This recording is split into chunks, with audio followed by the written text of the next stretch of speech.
Hello everyone, welcome to Sanmarga classes. 14ನೇ ಪ್ರಶ್ನೆ ಹಣ ಮತ್ತು ಸಾಲ ಎಂಬಂತಹ ಚಾಪ್ಟರ್. ಬ್ಯಾಂಕ್ ಹಣಕ್ಕೆ ಉದಾಹರಣೆಯನ್ನ ಬರೆಯಿರಿ ಅಂತ ಹೇಳ್ತಾ ಇದ್ದಾರೆ. ಓಕೆ, ಸೊ ಇವಾಗ ವ್ಯಾಪಾರ ಮತ್ತು ವಾಣಿಜ್ಯ ಅಭಿವೃದ್ಧಿ ಹೊಂದಿದಂತೆ ಬ್ಯಾಂಕ್ ಹಣ ಅನ್ನೋದು ಅಸ್ತಿತ್ವಕ್ಕೆ ಬರುತ್ತೆ. ಬ್ಯಾಂಕ್ ಹಣ, ಓಕೆನಾ? ಸೊ ಬ್ಯಾಂಕ್ ಹಣ ಅಂತಂದ್ರೆ ಯಾವುದು?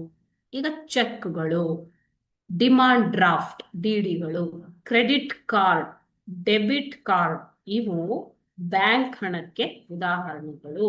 ಓಕೆನಾ? ಸೊ ಚೆಕ್ಕುಗಳ ಸಹಾಯದಿಂದ ಹಣವನ್ನ ಕೊಡ್ಬೋದು. ನೋಡಿ, ಇಲ್ಲಿ 999 ರುಪೀಸ್ನ ಕೊಡ್ತಾ ಇದ್ದಾರೆ ಅಲ್ವಾ? ಸೊ ಡೆಬಿಟ್ ಕಾರ್ಡ್ ಅನ್ನ ಯೂಸ್ ಮಾಡಿಕೊಂಡು ನೀವು ಹಣವನ್ನ ವಿಡ್ರಾ ಮಾಡ್ಕೋಬಹುದು. ಓಕೆ, ಅಥವಾ ಪೇಮೆಂಟ್ ಡೈರೆಕ್ಟ್ ಆಗಿ ನೀವು ಪಾವತಿಸಬಹುದು ಅಲ್ವಾ ಮಕ್ಕಳೇ? ಸೊ ಇದೆಲ್ಲ ಏನು ಬ್ಯಾಂಕ್ ಹಣಕ್ಕೆ ಉದಾಹರಣೆ. ಓಕೆ,